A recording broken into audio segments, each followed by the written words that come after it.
இந்த செடியெல்லாம் கவனிச்சிக்கவே முடியறது இல்லைங்க. இன்றைக்காவது க்ளீன் பண்ணலான்னு சொல்லிட்டு க்ளீன் பண்ண வந்தால் உள்ளேருந்து ஒரே சவுண்டு. இந்த கதிரும் சாணும் விளையாடிட்டே இருக்கிறாங்க.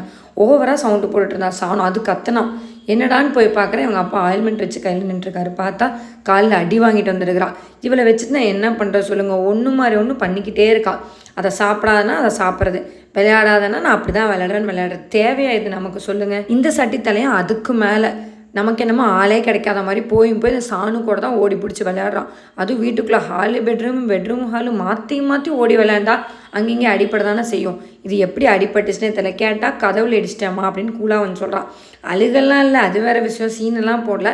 இருந்தாலும் அவங்க அப்பா வந்து அவளை டேக் கேர் பண்ணிக்கிறாங்க. அவர் அதுக்கு மேலே ஐயோ ரத்தம் வந்துருச்சு அப்படின்னு என்னன்னா, டேட் லிட்டில் பிரின்சஸ் இல்லவா, உடனே பதறினார். நான் சும்மா கடங்குங்க போங்க அந்த பக்கம் அப்படின்னு சொன்னதுக்கு, இருமா டேடி எனக்கு பண்ணி விட்றாருல, நீ எனக்கு பண்ணி விட்றியா அப்படிங்கிறா. டேடி காலுக்கு ஆயில்மெண்ட் போட, மாமன்கார சாப்பாடு விட்ட, என்னடி நடக்குதுங்க அப்படின்னு நான் கேட்டதுக்கு, உனக்கு என்னடி பிரச்சனை போடி அப்படின்ட்டா.